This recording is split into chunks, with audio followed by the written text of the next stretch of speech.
ध्यानाभ्यास के लिए कृपया अपने नेत्रों को बंद कर लीजिए। आपका सुख आप में ही है, आपके बाहर नहीं है, इसलिए बाहर नहीं देखना है। सुख जहाँ है वही रहना है। सुख अपने में है, अपनी मूरत ही सुख की बनी हुई है। सुख के लिए अपनी मूरत से ही युक्त रहना है। अपनी मूरत प्राप्त मूर्त शरीर के बराबर है। परमात्मा रूप है, सुख स्वभावी है, इसलिए अमृत रूप है।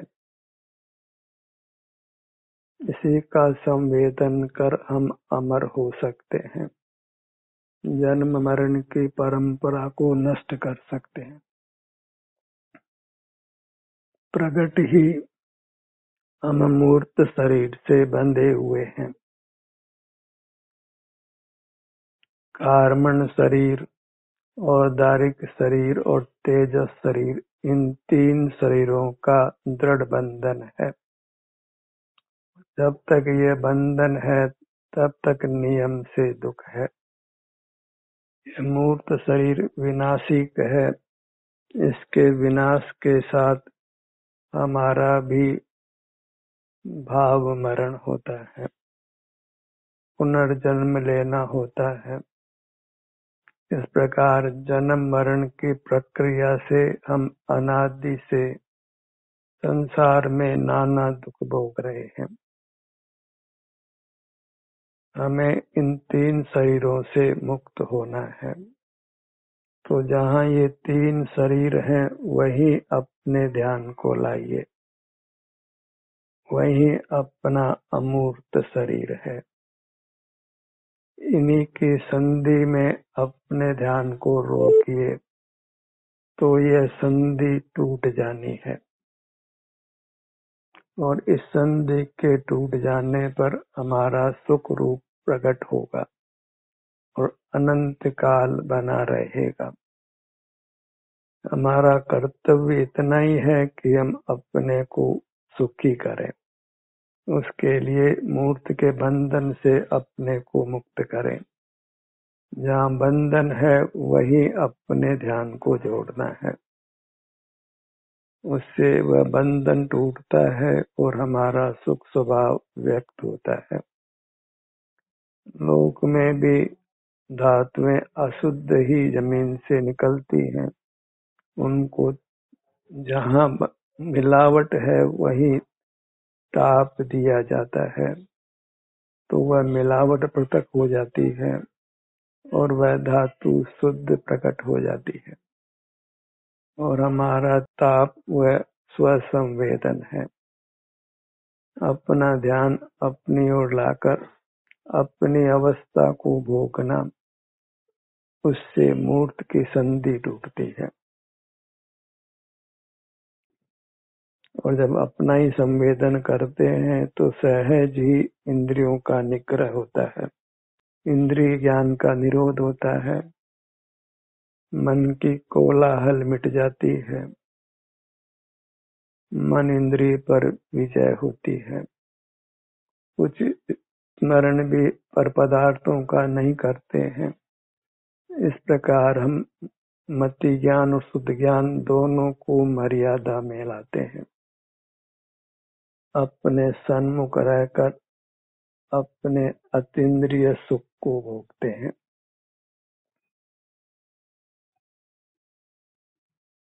एक कई लक्ष्य बनाइए कि इस मूर्त शरीर से मुक्त होना है। केवल स्थूल मूर्त शरीर से ही नहीं, सूक्ष्म कार्मण शरीर और तेजस शरीर से भी मुक्त होना है। तभी हम पुनर्जन्म से अपने को बचा पाएंगे, निर्वाण को प्राप्त करेंगे। बंधन स्पष्ट ही इंद्रिय गोचर है, इस बंधन को मिटाना है। प्रतिपल इसी का लक्ष्य रखिए कि हमको अशरीरी होना है, मूर्त शरीर से रहित होना है। उसके लिए अपने अमूर्त शरीर से जुड़कर रहना है। यह अमूर्त शरीर ही परमात्म रूप है, आनंद रूप है, उत्तम है, मंगल है और शरणभूत है। यही हम हैं। इसलिए ये अमूर्त शरीर जो कि परमात्म रूप है, वह हमारा ही स्वरूप है। उससे हम ही तीनों काल परमात्म रूप हैं। बस उस परमात्म रूप की दृष्टि नहीं है, उसकी दृष्टि करना है, उसके सन्मुख रहना है और उसके आनंद को निरंतर भोगना है। आनंद रहित नहीं रहना है।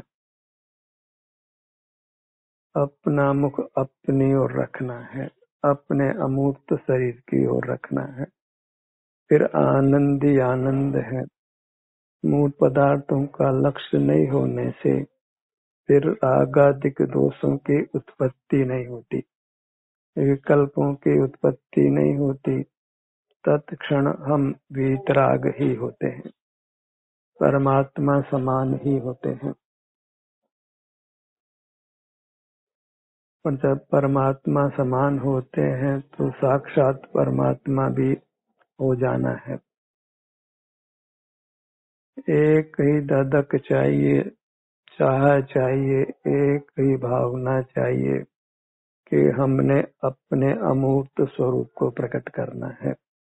उसके लिए इंद्रिय ज्ञान का निग्रह करना है, इंद्रिय जय कर जिनेंद्र होना है। हमको जैन संज्ञा प्राप्त है, वह जिन शब्द का ही अपभ्रंश है।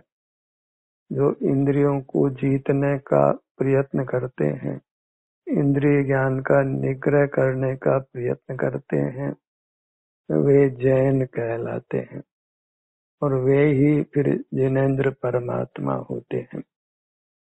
हमें अपने जैनत्व को सार्थक करना है।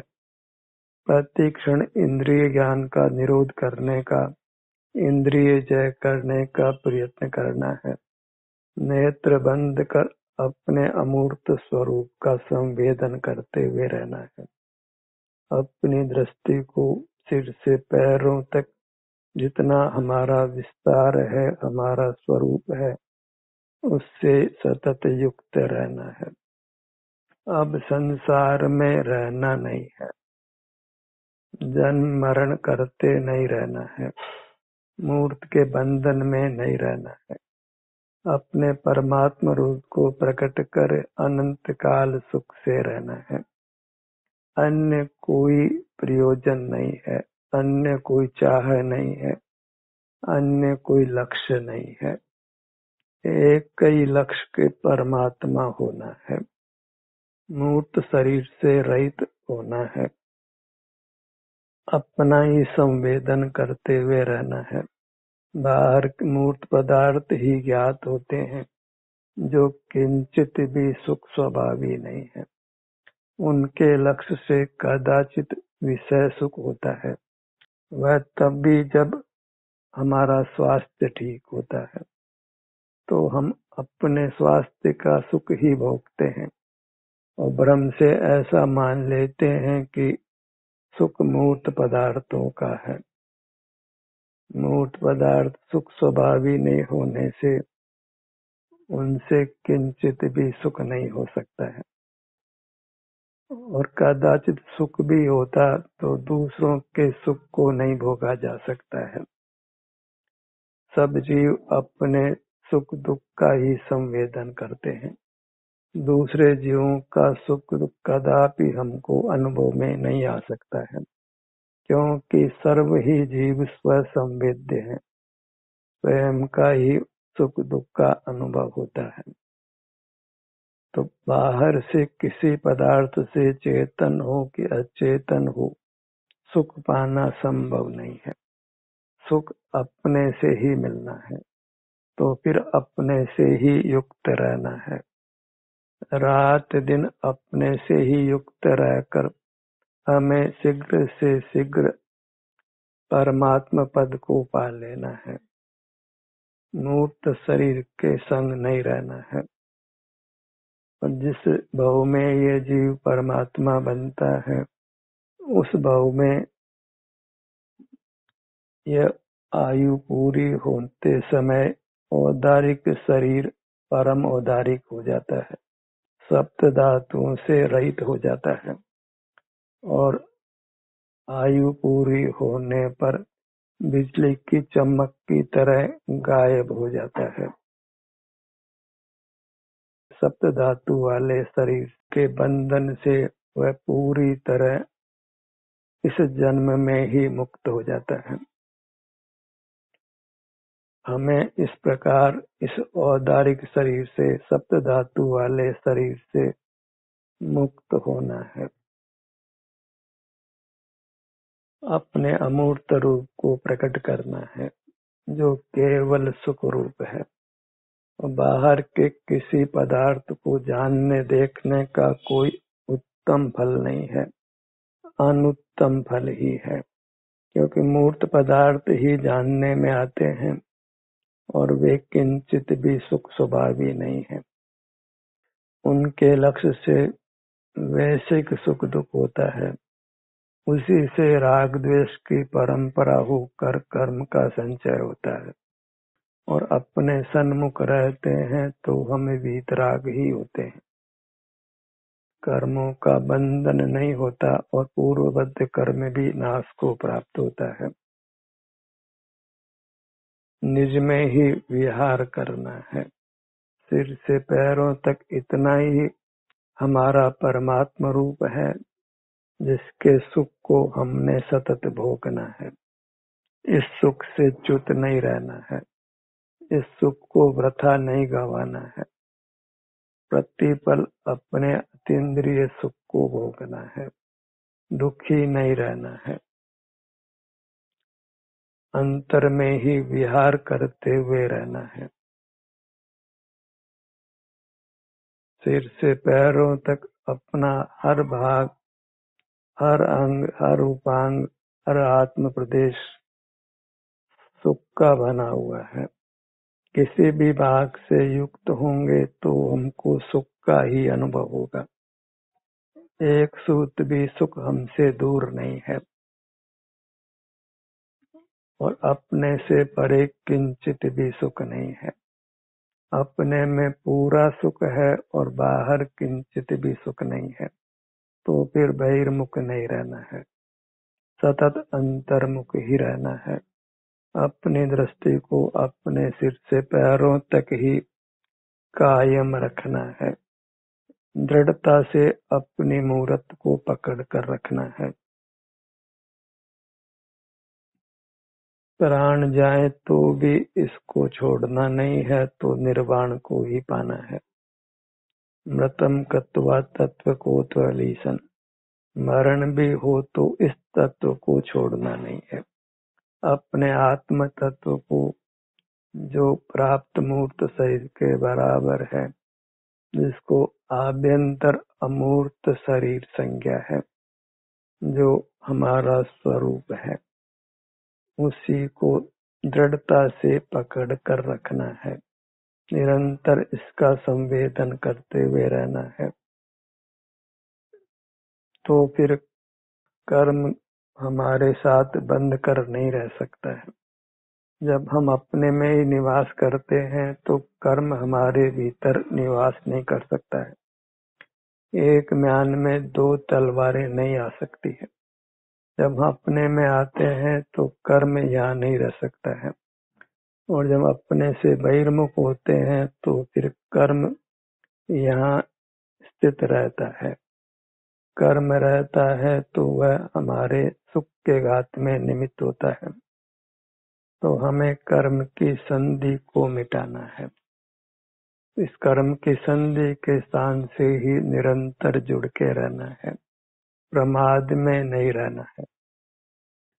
प्रमाद में रहना है तो भीतर आकर प्रमाद में रहिए।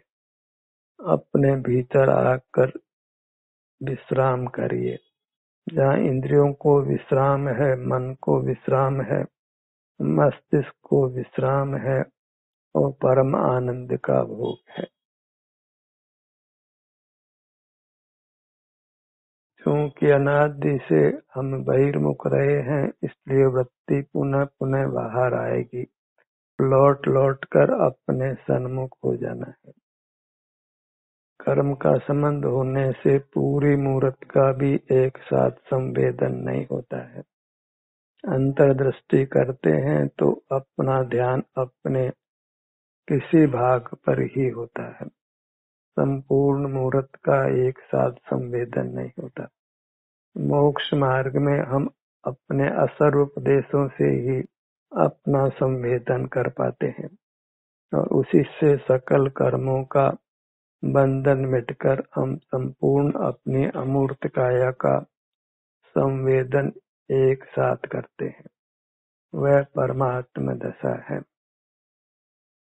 पर हम अपने किसी भी भाग से जुड़ते हैं तो हमको सुखानुभूति ही होती है, क्योंकि हमारा हर भाग, हर आत्म प्रदेश सुख स्वरूप है, आनंद कंद है। हमारी मूर्त अचिंत सुख शक्ति का धारक देव है।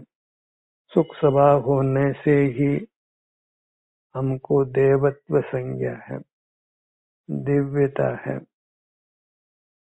भगवान अपने सुख का ही सतत अनुभव करते हैं और हमको भी वही करना है। हमको भी अपने सुख का ही सतत अनुभव करना है और सुख सिर से पैरों तक ही है, इसके परे प्रकट ही नहीं है। सुख दुख का संवेदन अपने में ही होता है, अपने सिर से पैरों तक ही होता है, क्योंकि यही सुख नामक गुण है जिसका परिणमन होता है। इससे हम अपने से युक्त होते हैं, तभी सुख गुण का स्वाभाविक परिणमन होता है। अतीन्द्रिय सुख प्रकट होता है जो उत्तम है और जिससे कर्मों का नाश होता है। अपने मुखमंडल को लक्ष्य में लीजिए। कोई मूर्त अंगों की आकृति भाषित नहीं होती है। कोई नासिका का आकार भाषित होता हो, कान का आकार भाषित होता हो, ऐसा नहीं है। यहाँ सुख स्वभाव होने से सुख की ही स्थिति अनुभव में आती है। यहाँ आराम या वेदना की स्थिति अनुभव में आती है। वेदना तो कर्म के संबंध से है और कर्म का संबंध नहीं हो तो अपने सर्वभाग में सुख की दशा, आराम की दशा ही अनुभव में आती है। जो भी स्थिति है, हमारी अवस्था है, हमें अपनी अवस्था का ही वेदन होता है, तो उस अवस्था का ही समभाव से वेदन कर लेना है। सुख में दुख में समता धारण करके अपने सन्मुख बने रहना है। जीव और कर्म की संधि में ही बने रहना है। इसी से यह संधि टूटनी है और हमें प्रकट परमात्मा होना है। अपने ध्यान को अपने ललाट भाग पर लाइए।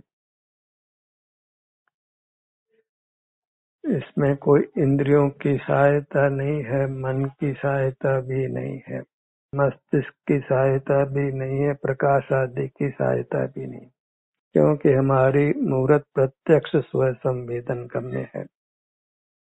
स्व संवेदन प्रत्यक्ष है। स्वाधीनता से हमको हमारा सुख अनुभव में आता है।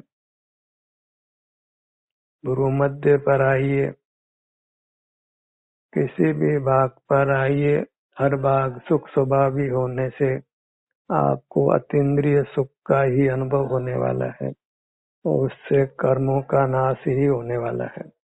यही मोक्ष का मार्ग है जिस पर चलकर हमको परमात्मा हो जाना है। परमात्मा पद को पाने में देर नहीं करना है। अपने से जुड़े रहकर शीघ्र से शीघ्र परमात्मा पद को व्यक्त कर लेना है। अपने ध्यान को अपने दोनों नेत्रों पर लाइए।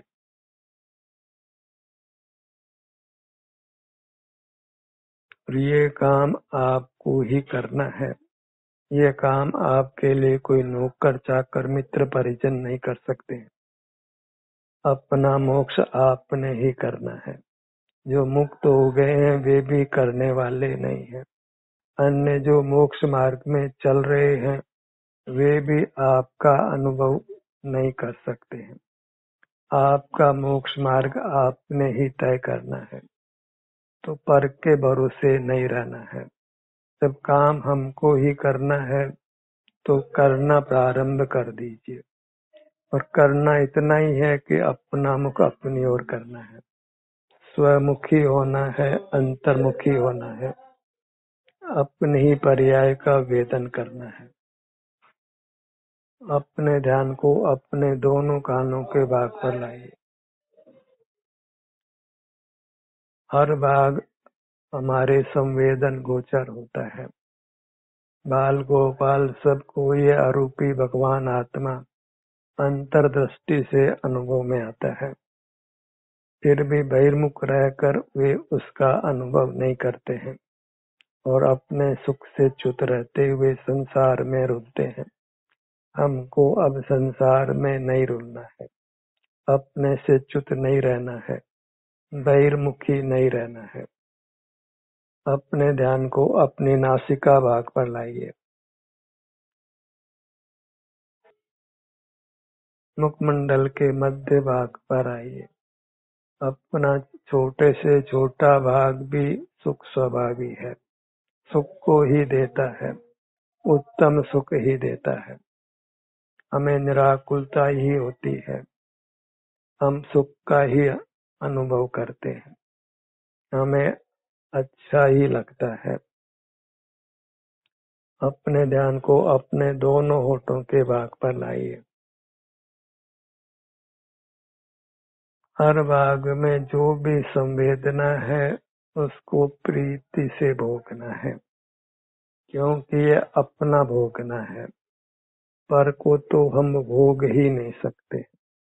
मूर्त पदार्थ ज्ञान में प्रतिबिंबित होता है, इंद्रिय ज्ञान की प्रवृत्ति होती है और उससे कदाचित इंद्रिय सुख मिले पर उत्तम सुख नहीं मिलता है।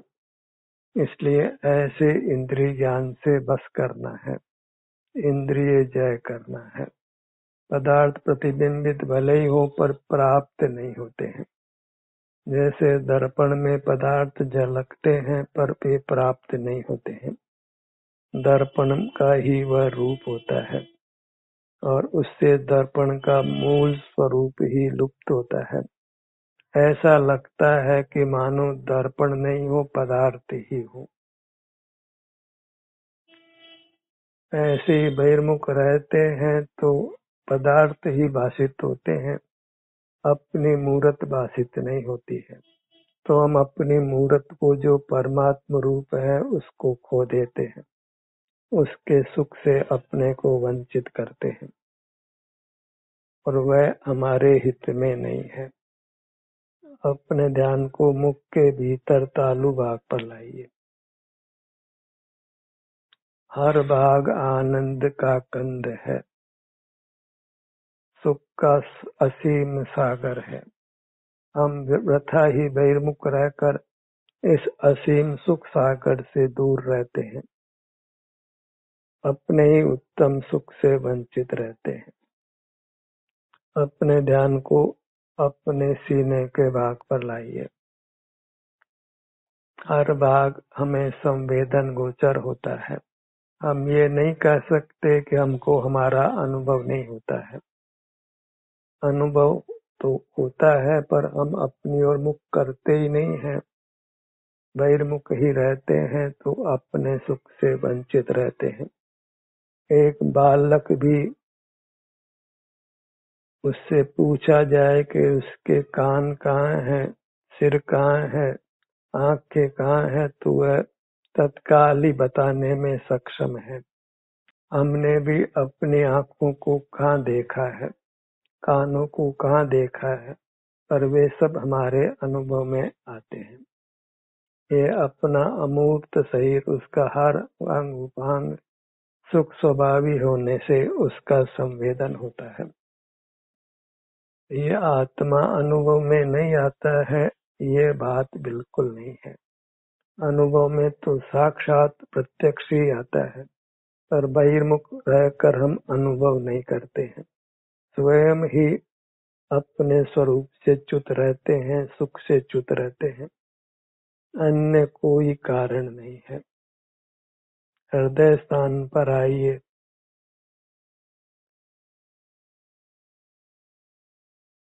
अपने उदर भाग में आइए। हमें अपने में ही निवास करना है। बाहर तो केवल मूर्त पदार्थ प्रतिबिंबित हो सकते हैं, पर प्राप्त नहीं होते हैं। हम उनमें निवास कर भी नहीं सकते, क्योंकि हम अपने से बाहर जा ही नहीं सकते। बस बहिर्मुख होकर अपने सुख से वंचित रहते हैं। पीठ के भाग पर आइए, अपनी मूर्त के संवेदन से रहित नहीं रहना है। ये सुख रूप मूर्त है, अकृत्रिम है, अनादि से बनी है, अनंत काल रहनी है, और इसी को हम चेतते होने से इसको चेत्य संज्ञा है।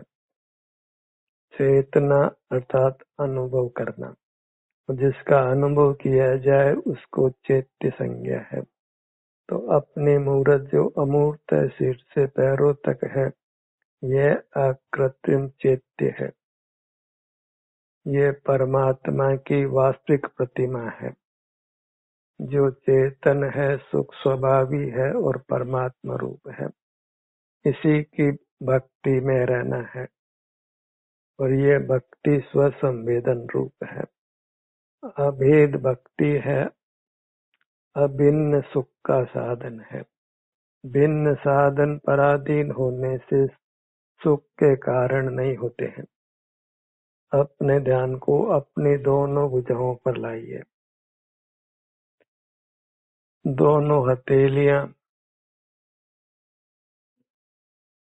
ये काम तो आपने ही करना है, और उसके करने से ही आपको सुख होना है।